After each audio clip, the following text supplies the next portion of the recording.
30 años del atentado, 30 años que se traducen en otros números, porque también hay 22 personas fallecidas identificadas, porque hubo 242 heridos y porque persiste el reclamo de justicia en el marco de una causa en la que no hay detenidos. Vamos a repasar y vamos a contarte, vamos a rememorar lo que fue el atentado, el primer atentado en la República Argentina, el de la Embajada de Israel, pero vamos a saludar antes, porque la tenemos en imagen, a quien es nuestra invitada, a quien le agradecemos muchísimo su presencia aquí en los estudios de la televisión pública. Galit Ronen es la embajadora de Israel en la Argentina y nos acompaña en este día tan particular que además estará plagado de actos de conmemoración, de reivindicación y de pedido de justicia, como señalábamos. Pero han pasado 30 años. Sí, era muy joven en 1992, le preguntábamos justamente en qué estaba haciendo por aquella época. Ya estaba comenzando sus estudios justamente que la llevarían por la carrera de las relaciones internacionales hasta tener el destino nada más y nada menos que la República Argentina, el primer atentado, ¿no? Esto es lo que pasó hace 30 años. Y ya se ven por el suelo los vídeos que han explotado de los edificios cercanos a la Embajada de Israel. Que fue tremendo. Y explotó. Sentí una explosión y me movió todo el coche a mí. Es tremendo esto. Es tremendo. Están todos los edificios destruidos en esta zona. Y aquí se ha destruido a la Embajada de Israel.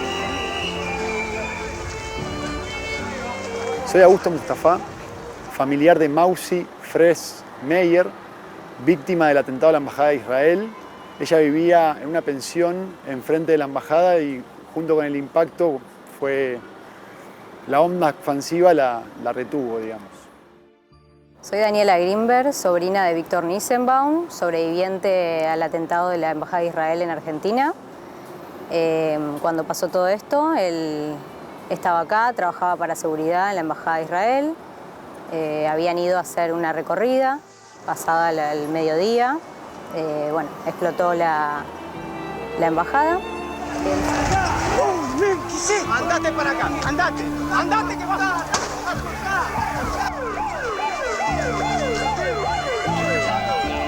Piden camillas por todos lados. ¡Cuídame nuestra bomba, retirá!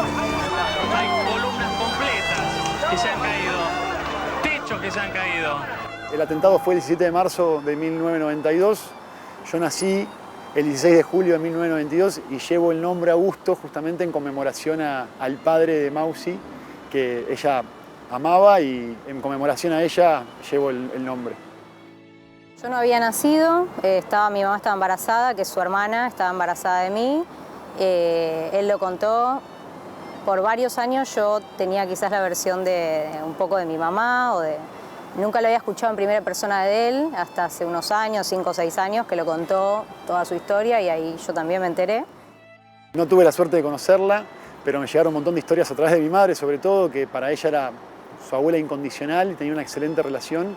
Así que bueno, viví muy de cerca lo que fue este trágico momento y de alguna manera me llevo y me quedan un montón de historias que ella me cuentan a través de mi mamá y de mi abuela. Él fue la primera persona que llamó para avisar que había habido un atentado y bueno, estuvo todo el día acá ayudando a encontrar a sus compañeros, a la gente. 30 años sin saber qué pasó realmente o quién fue el culpable de este trágico atentado. Lamentablemente, desde que nací hasta el día de hoy, estamos en la misma situación, no hay justicia. Es triste, doloroso, más que nada también por eso, porque uno busca justicia siempre y la realidad es que no la hay. Camillas en forma desesperada están pidiendo de todos los edificios. Trabajando la gente en estos momentos sobre los escombros. Están revisando esto. Todos los años, digamos, desde que yo tengo conciencia, quizás a los 15, 16 años, donde empecé a tomar dimensión, digamos, de lo que había sucedido, todos los años, año a año, mi abuela me fue contando diferentes historias, viéndola a ella en cada uno de los actos, en cada una de las instancias, la verdad que también fue y sigue siendo para la familia muy, muy inspirador, sobre todo, ¿no? O sea, como bueno, uno, viste, pasan muchos años y quizás a veces se da por vencido y de otra manera ella demuestra que no, digamos. Tiene ya 70 y largos años y sigue luchando como el primer día para destrabar lo que sucedió en ese trágico día. Estaría bueno que haya algún avance en la causa para un poquitito, nada, apaciguar un poco el dolor de las víctimas, de los sobrevivientes, de las familias. Mi abuela siempre me inspiró a eso, ¿no? O sea, una mujer muy, muy empoderada y en búsqueda de, bueno, en este caso de esta justicia que todavía siguen reclamando, se sigue reclamando. Así que sí, es un estandarte, digamos, para nosotros en todo, ¿no? Es como un deber de cada uno, ¿no? Transmitir y la historia, lo que pasó para generar conciencia. O sea, los protagonistas también está bueno que se pongan en ese lugar para generar conciencia en la gente.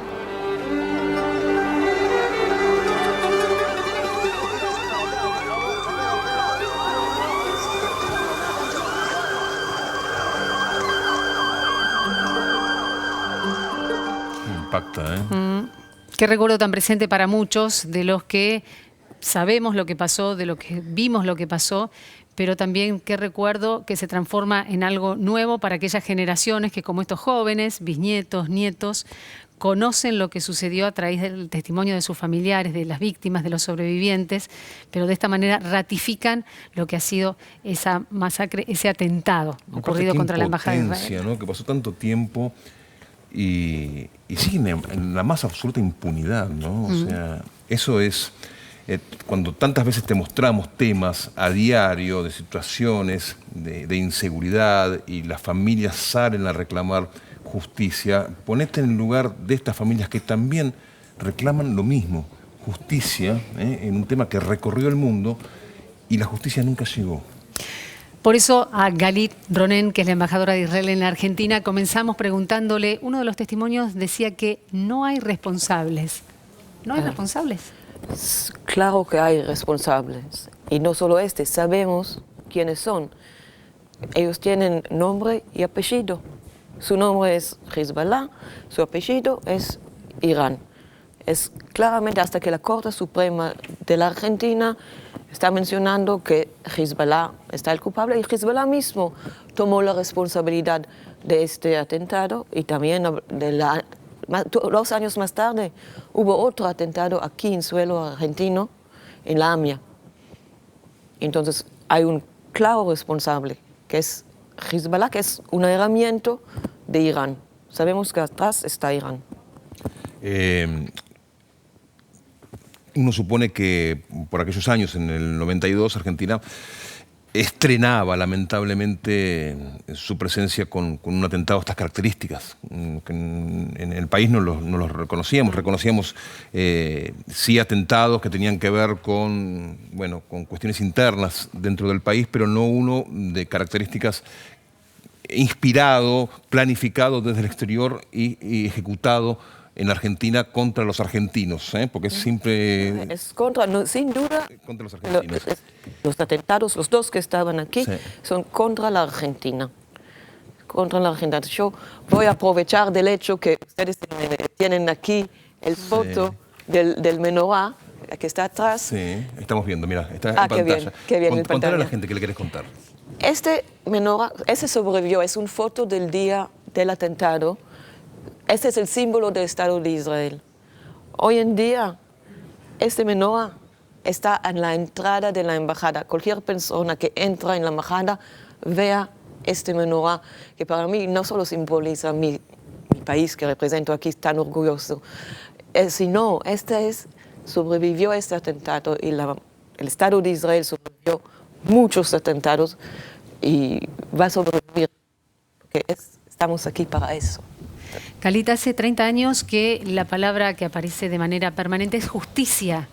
Seguramente hoy a las 14:47, cuando suene la sirena, se volverá a repetir esa palabra justicia en boca de quienes estarán en ese acto, entre otros, el viceprimer ministro de Israel, que viene especialmente a la Argentina para sumarse al acto.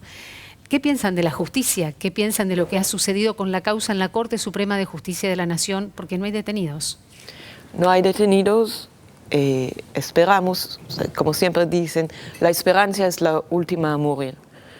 Sabemos quién es atrás, sabemos su nombre, su apellido, hasta que las personas mismas, yo puedo mencionar sus nombres, ¿no? Rabani y otros. Lo que necesitamos es que haya justicia. El Estado de Israel está cooperando con la Argentina, con toda la información que podemos dar para que sí llegan a juzgar los responsables, que no es ningún secreto quiénes son. Se dijo en todo este tiempo más de una vez que si se hubiera actuado con rapidez y con firmeza después del primer atentado, no hubiera existido un segundo atentado en la República Argentina, que era como una tierra permeable para que sucedieran las cosas que sucedieron. ¿Usted piensa lo mismo? ¿Por qué razón no hubo justicia? ¿Qué le faltó al Estado argentino y a la justicia argentina para actuar con la celeridad y que la gravedad de estos hechos ameritaba? Mira, el terrorismo se va donde se puede. Entonces es la responsabilidad de todos nosotros que no haya otro atentado. Y por suerte hasta ahora, después de la AMIA, no hubo aquí en Argentina. Pero podría suceder en cualquier lugar del mundo. Lo importante es que nosotros quedamos vigilantes. No tengo explicación por qué no llegamos a la justicia. Lo que yo puedo hacer es exigir que sí haya. Hago todo el esfuerzo para que sí haya una justicia. Hay un compromiso político de parte de todas las autoridades que en estos 30 años han estado al frente del gobierno como para que ese reclamo de justicia se haga efectivo. ¿Qué es lo que usted piensa que ha sucedido para que después de 30 años sigamos hablando de lo mismo? Digamos, ¿qué otros factores están mezclados como para que la Corte Suprema mantenga la causa y que esté prácticamente en la misma situación, que no haya cambiado nada o no haya cambiado demasiado desde lo que sucedió hace 30 años? Estamos en la misma situación porque algunos de los responsables, que menciono otra vez, son iraníes y lebaníes que trabajan para Irán, no están aquí. Lo que sí hay, sí tienen vigencia las alertas rojas, y es importante cuando uno de estos, que todavía no son culpables porque tienen que juzgarles, cuando salga de Irán a otro país, que activan estas alertas rojas para que puedan llevar a cabo y lleguen a la justicia. ¿Ustedes tienen información de que han salido de su país y no ha sucedido eso? Sabemos que recién estaba uno de los que tienen las alertas rojas, estaba en Nicaragua, en la ascensión de Ortega. O sea, también hay deficiencias de la justicia argentina, hay deficiencias de nuestro país, pero también hay deficiencias de Interpol Internacional. Bueno, Interpol en sí no tiene la posibilidad de hacer nada en sí. Es Interpol local que tiene que hacerlo, y no lo hizo. La Argentina sí pidió que él actúa. Claro. Es más, cuando fue nombrado en Irán como uno de los agentes más importantes, vicepresidente, Argentina sí salió a condenar este hecho. El asunto es que cuando hubo la oportunidad, no llegamos a llevarlo. Recién decía que en el 92 estabas estudiando como bióloga, ¿no? Sí, yo soy bióloga. Bióloga. Obviamente nunca te imaginaste que tu destino iba a ser en las relaciones internacionales, en la diplomacia y mucho menos en la República Argentina. Entonces habrás vivido todo este tiempo atravesada en tu línea de tiempo por dos situaciones muy dolorosas para la Argentina y para Israel, y para el mundo, ¿no? Para la humanidad, como fueron los atentados. ¿Cómo nos veías o cómo veías a la Argentina desde la distancia cuando esas noticias recorrían el mundo, y con qué te encontraste cuando llegaste a nuestro país? Bueno, estamos hablando de hace mucho tiempo, pasaron 30 años, ¿no? Sí, mucho tiempo. Sí. ¿O poco?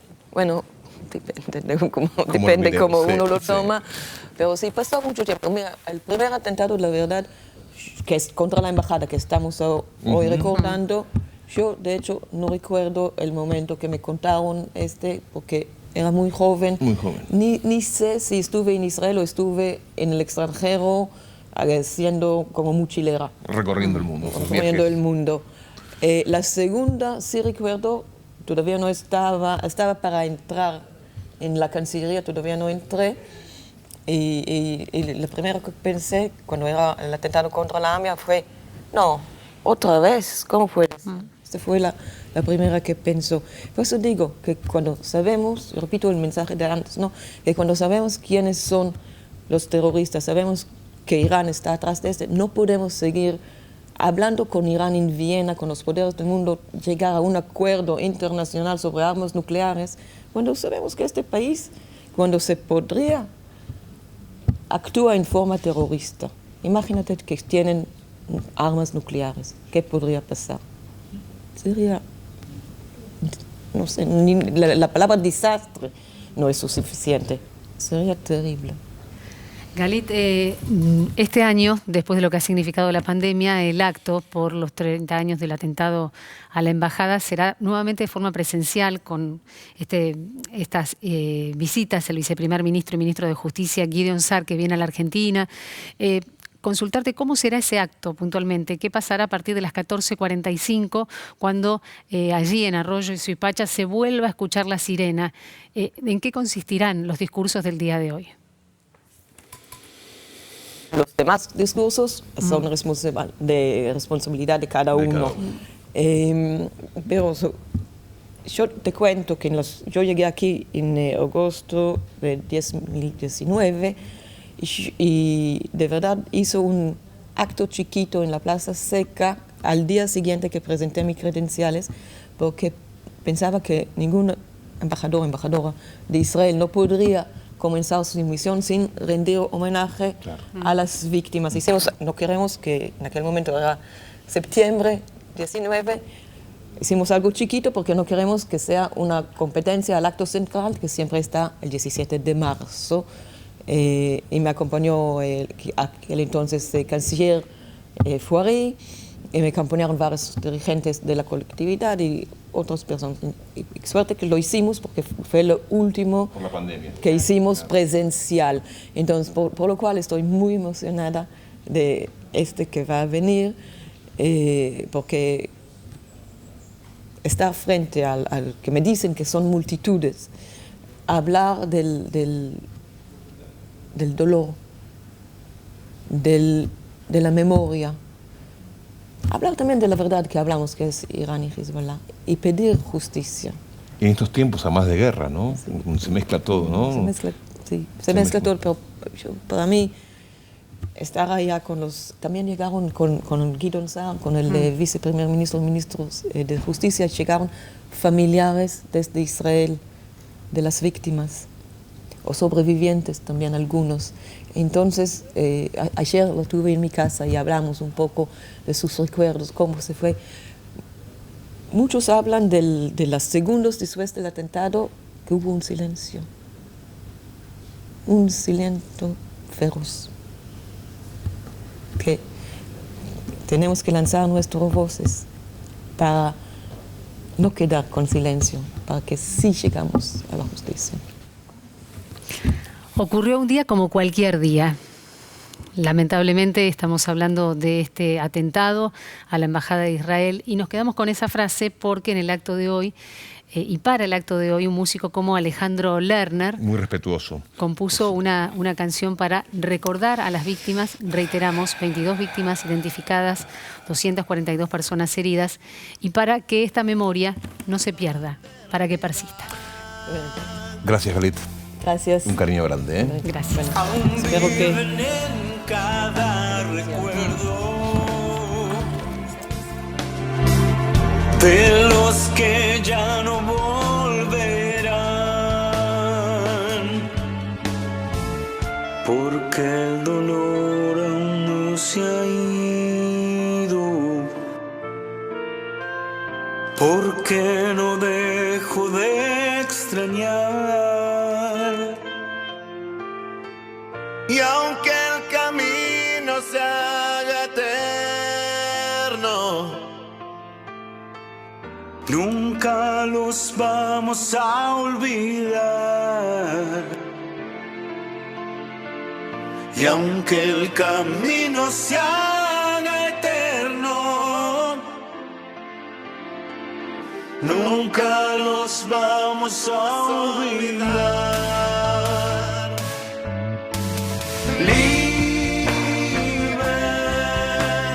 Libertad, ¿dónde estás?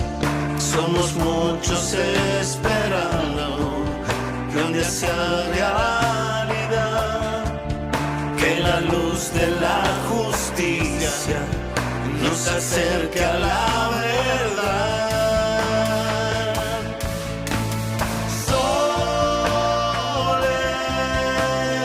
Soledad, nunca más, mientras tenga la memoria, la fuerza y la voluntad de contarles nuestra historia a toda la humanidad.